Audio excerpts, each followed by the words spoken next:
everyone, welcome to SJ Infinity.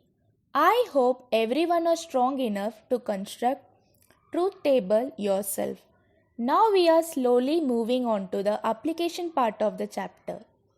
In today's lecture, we are going to study about quantifiers, quantified statements, duals, negation of compound statements, converse, inverse and contrapositive of implication.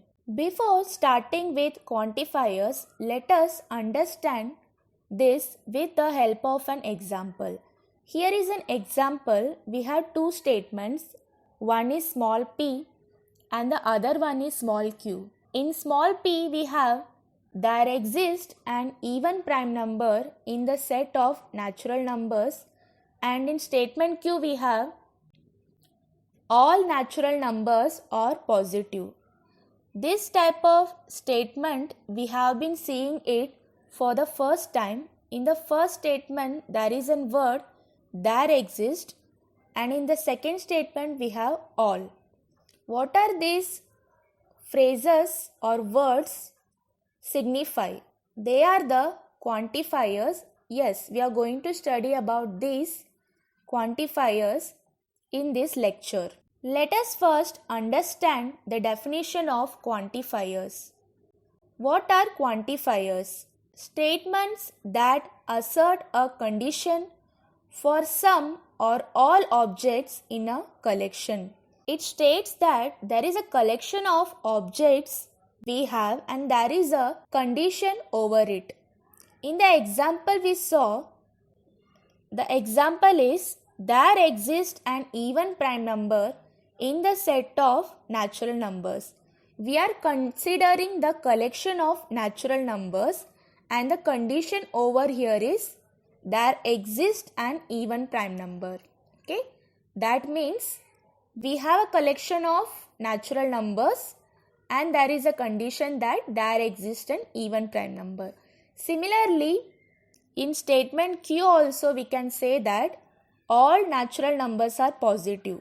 Here natural numbers are our collection and positivity is our condition. Okay, so now we can understand that the words there exist and for all are called quantifiers. There exist is called existential quantifier and is denoted by symbol. This symbol can be written as the reverse of E, capital E. Okay, so existential quantifier starts with the letter E, so we can write the symbol as reverse of E. This is just for your remembrance.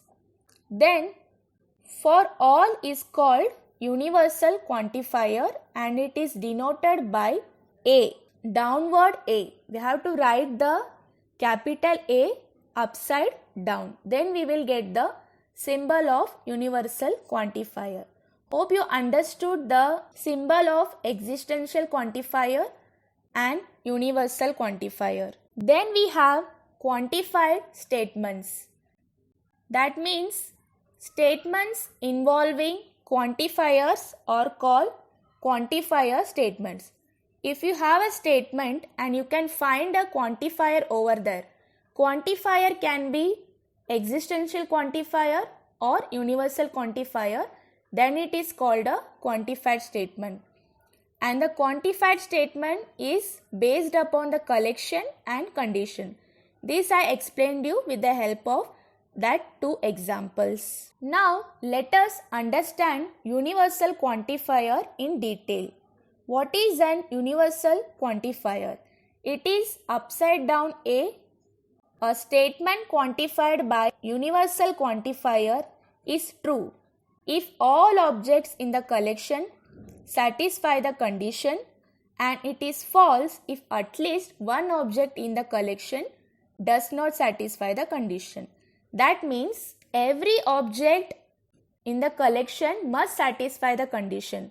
If we can find any one object which cannot satisfy the condition, then we cannot apply universal quantifier over there. Similarly, for existential quantifier, we are using the reverse capital E A statement quantified by existential quantifier is true if at least one object in the collection satisfies the condition, and it is false if no object in the collection satisfies the condition. It is just an opposite of universal quantifier. Here, there must be at least one object in the collection, then it is true. If there is no object in the collection, then it is false. Now the next topic is dual. For dual, we have to remember two words, tautology and contradiction. For tautology, we used small t, and for contradiction, we used small c. Let us understand the meaning of dual. If two statements contain logical connectives like or and letters t and c, then they are said to be duals of each other if one of them is obtained from the other by interchanging or with and t with c. Okay, that means when or is interchanged by and, or when t is interchanged by c and vice versa, we get the duality of the given statement. And the next part is negation of compound statement. We have four compound statements: conjunction, disjunction, implication and biconditional. When we take negation of conjunction, that is negation of p and q, we get negation p or negation q. The second one is negation of disjunction, that is negation of p or q, we get negation p and negation q. And for negation of implication, that is negation of p if then q, we get p and negation q. And the last one, negation of biconditional, negation of p if and only if q, we get p and negation q or q and negation p. We'll verify each one of them with the help of truth table in the next lecture. Here are some examples on negation of compound statements. Negation of conjunction, we have a question: 6 is even and perfect number, and the answer is 6 is not even or not perfect number. Second one, negation of disjunction.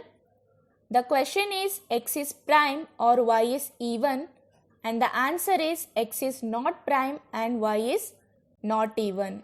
And the third one, negation of implication.